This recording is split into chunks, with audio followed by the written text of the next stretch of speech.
Hey, Dimitri, do you want to come on?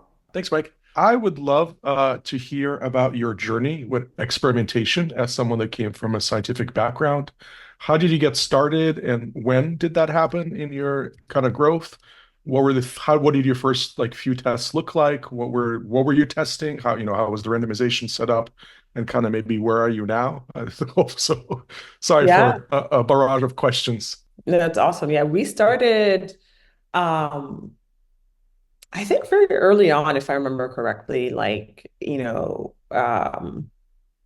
it probably actually started with us testing our fees, because we were just trying to figure out like how to just make more money, frankly. And so, but I just didn't want to just change the fees without understanding the impact. And so just it's also coming from like a technical background. Like I knew that it's important, the value of testing.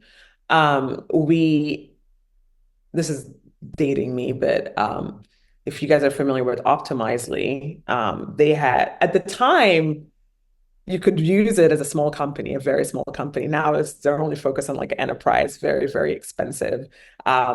We've been out like now we can't afford Optimizely because I think like they're dealing with like really large corporations. And I think yeah, we started with like testing our fees and we started testing like, just even simple things like copy on the site. We tested even checkout flows, like different flows, just to understand like how people react.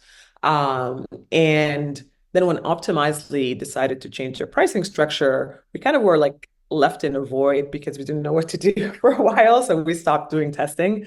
Then we just we built our own tooling for some time, and we've been able to just continue experimenting. We still do.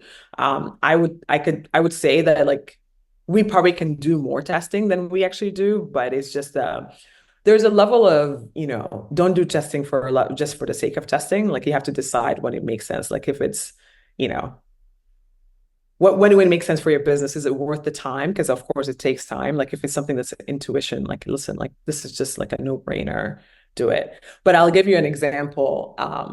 We launched this feature called Make an Offer, which I think, I'm sure people understand, right? It's intuitively, it makes so much sense. And I still am upset that it hasn't worked. The kind of like the headline is it didn't end up working at the end.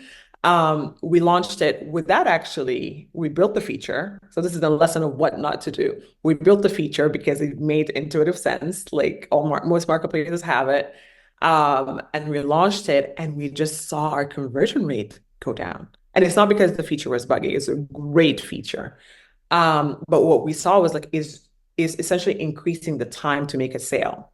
So, and so then we ran an experiment where we did an A/B test where we showed the button to some people and we didn't show it to other people. That's probably where we should have started, right? Instead of building the full feature.